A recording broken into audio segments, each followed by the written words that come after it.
بسم اللہ الرحمن الرحیم۔ اللہ کے نام سے شروع جو نہایت مہربان رحم والا۔ لیکن یہ وہ لوگ جو اہل بیت کو بھول گئے، خطا رحمی وہی کرے گا جو اہل بیت کو بھولا ہوا، ورنہ جنہیں اہل بیت یاد ہے انہیں پتا ہے کہ زینب پورے راستے یہی فریاد کرتی گئی کہ بھیا اور میرا بھیا۔ زینب کا اپنا جہاد اپنی جگہ ہے، لیکن اس میں صلہ رحمی کا بھی کتنا اہم پیغام دیا جا رہا، اور اس انداز سے مکمل پیغام کہ خالی رشتہ دار کی بات نہیں آئی، رشتہ دار کا حق بھی کربلا میں بتایا گیا، اور والدین کا حق بھی۔ مصائب کی ایک چھوٹی سی منزل، انشاءاللہ ویکینڈ کی راتوں میں مصائب ذرا زیادہ ہوں گے، ابھی تک بھی میں نے زیادہ پڑھے، آج میں بہت تفصیل سے نہیں پڑھنا چاہتا، لیکن مومن کے لیے 2 جملے بھی کافی۔ بلکہ بعض علماء کہتے ہیں کہ جو حسین کے مصائب پڑھتا، جو کربلا اور شام کے مصائب پڑھتا، اسے فاطمہ زہرا کا ایک پیغام یہ ملتا کہ میرے لال کی رخصتی ضرور پڑھنا۔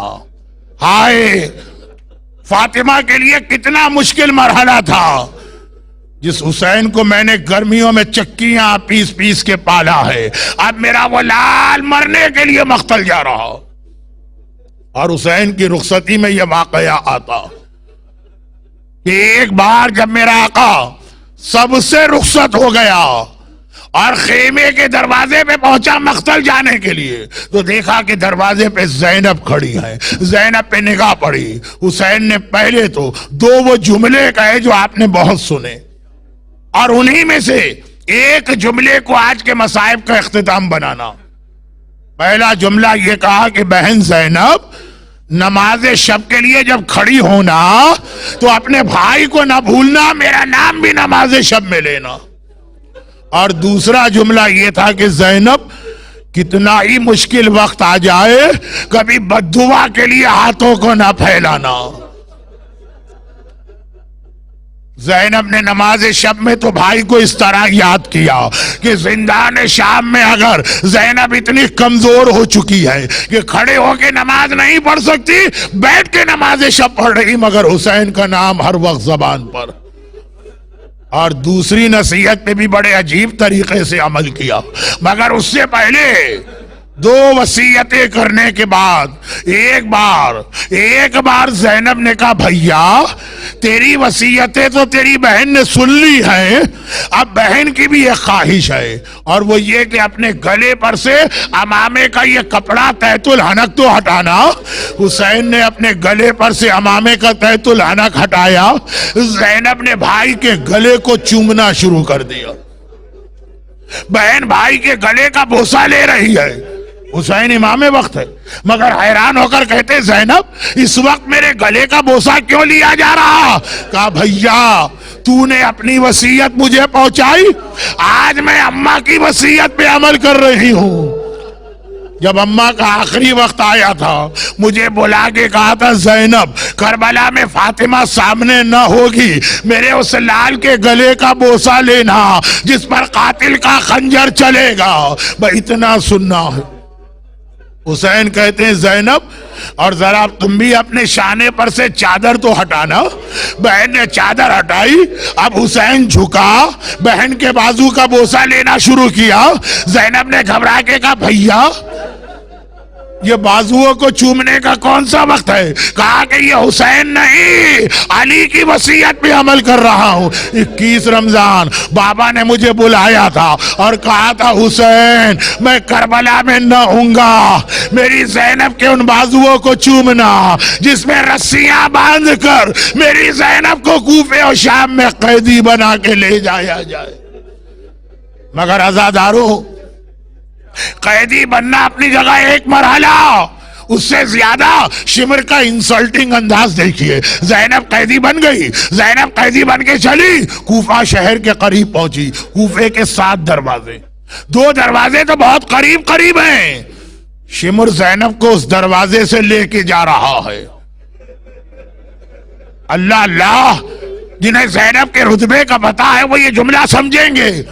شمر زینب کو اس دروازے سے لے جا رہا ہے جس دروازے سے ہمیشہ میرا مولا اپنی بیٹی کو لے کے جاتا تھا. زینب نے دروازہ دیکھا، بابا یاد آ گیا. ارے میرا بابا جب یہاں لے جاتا تھا تو کتنی احتیاط کرتا تھا میرے حجاب کے لیے.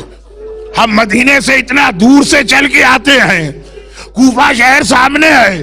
بابا نے کہا زینب رک جا. میں نے کہا بابا وہ گھر سامنے نظر آ رہا، ذرا جلدی سے گھر چلیے. کہا کہ نہیں ابھی دن کا وقت ہے. کوفے کے بازاروں اور گلیوں میں نامحرم آ جا رہے ہیں. علی کی غیرت برداشت نہیں کرتی، نامحرموں کے درمیان سے اپنی بیٹی کو لے کے کیسے جائے. رات کا وقت آ گیا. زینب نے کہا بابا اب تو چلیے.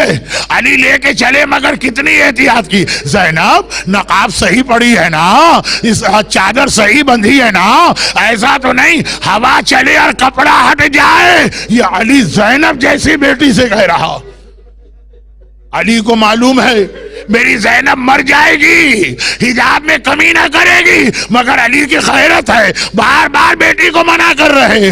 زینب نے دیکھا وہی دروازہ ہے جہاں سے میرا بابا آدھی رات کو بھی لے جائے تو میرے حجاب کا اتنا خیال کر کے لے جائے. ایک مرتبہ کہا شمر، کوفے کے کئی دروازے، ایک تو بالکل اس کے برابر ہے، مجھے یہاں سے نہیں وہاں سے لے جاؤ. دیکھیں شمر کو منع کرنا تھا، منع کر دیتا، مگر جواب سنیے وہ بے حیا کیسا جواب دیتا ہے. شمر کہتا ہے زینب کیا آج بھی اپنے آپ کو شہزادی سمجھ رہی ہو؟ ہماری قیدی ہو، ہم آرڈر کریں گے تمہیں ہمارا حکم ماننا ہے. یہ جملہ جو سنو، علی کی غیرت مند بیٹی کو جلال آ گیا. یہ جملہ جو سنا، ایک مرتبہ کہا بیبیوں شمر مجھے مجبور سمجھ رہا ہے، ارے میں بد دعا کرتی ہوں، تم سب مل کے آمین کہنا. یہ کہا اور ایک بار زینب نے ہاتھ پھیلائے، آسمان کو دیکھا. آسمان سے پہلے نو کے نیزہ پر بھائی کا کٹا سر نظر آ گیا. حسین کی آنکھوں سے آنسو جاری ہیں. زینب کہتی ہے بھیا کیا عباس یاد آ رہا، کیا اکبر یاد آ رہا، کیا اصغر یاد آ رہا؟ کٹے ہوئے سر سے آواز آئی نہیں زینب، مجھے وہ مقصد یاد آ رہا جس پہ میرا عباس قربان، میرا اکبر قربان، میرا اصغر قربان. زینب جس طرح یہ لے جا رہا ہے اسی طرح چلی جاؤ. بس یہ سننا تھا.